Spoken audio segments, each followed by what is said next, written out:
Bring this concept closer to home. This notion that for some reason, because you have a better job than somebody else, and by the way, we don't just do this among strangers, we do this within our families. There's a young man that says, I don't want to be a doctor, I want to be a pharmacist. And his family's like, you're a loser. You know, you could have been something. You're just going to be a pharmacist?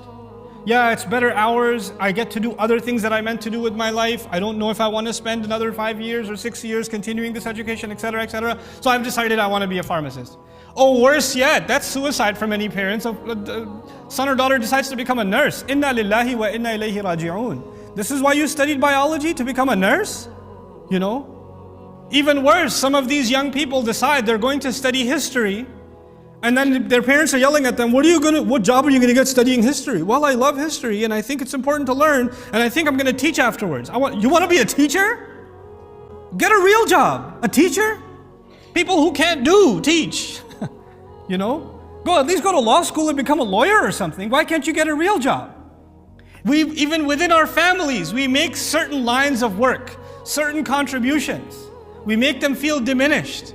Or worse yet, if a young man or woman decides they're going to study psychology or going to counseling because they feel the Muslim community needs a lot of counselors. Our women need counsel, our parents need counsel, our teenagers need counsel, our young children need counsel. And we don't have anybody to get counsel from. We have to end up in the care of non-Muslims because we don't have enough professionals in this space. So somebody decides to go into counseling and everybody else makes fun of this one that decided to do a major in counseling. You know, because what are you going to do with that? How do you get a career out of that? Making people feel inferior for the work that Allah gave them talent in, the work Allah inspired them to do. I'm not saying you shouldn't aspire for better and better careers, but don't make people people feel inferior for the work that they do. There are some young men in the audience today that are no good at college. They're just not. No matter how much you try to make them study, they cannot, but they're really good at fixing cars. They just made natural born mechanics. He could be the best mechanic in the nation. I don't make him feel horrible because he didn't finish his degree, because he tried, he couldn't do it. But when he put his hand in this work, he was excellent at it. And now he's going to run 3, 4, 5 garages of his own. And then he's going to hire the accountant that graduated from one of the schools he failed out of. That's what's going to happen. And there are people like that. Not everybody has to take the same path. We feel like the pathways that society has delineated for us, they are the only way to get respect in society.